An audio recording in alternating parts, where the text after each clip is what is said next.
Kanti-ke kwenye icala uceba weward 15 uVusumuzi Ngema ukhokele inhlanganiso yoluntu kummandla wasePhiri ngaphambili namhlanje ukuze abandakanye abahlali ngemingeni ebachaphazelayo kuquka ingxaki zokubulawa kwabantwana ingakumbi nabantu basetyhini.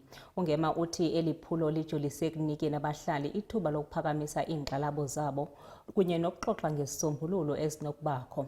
Kanti le ntlanganiso ekwayinxalenye yamalungiselelo omthandazo woluntu acwangcisele uLwesino zayo emva kwemini. Uceba kaWard 15 uVusumuzi Ngema ukhokele intlanganiso yabahlali kwindibano yokushukuxa imiba ebachaphazelayo efana neziganeko zokubulawa kwabantu ingakumbi abantwana.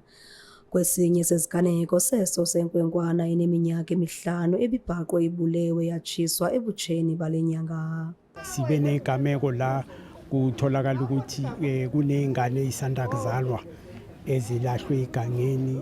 Sitholile futhi nge-20 I think last week Sunday la sibe khona nomntwana womfana oneminyaka emine oye wadisappear in our community.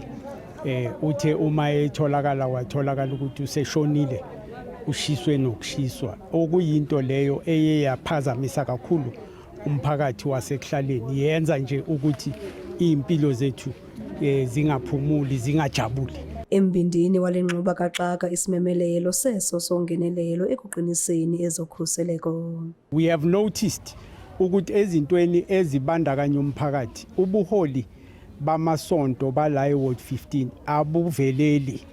You know, they are always absent, and which is a big concern ukuthi amalunga abo asonto emasontweni abo uma ebhekana nezinkinga nezinhlupheko ezifana nalezi ekuhlaleni bangaveli bona njengabaholi. Kuyasikhathaza lokho kakhulu. Ukuqhubisana nale micelimngeni kuhlelwe ukubanjwa kwendibano yomthandazo ngoLwesine weveki ezayo.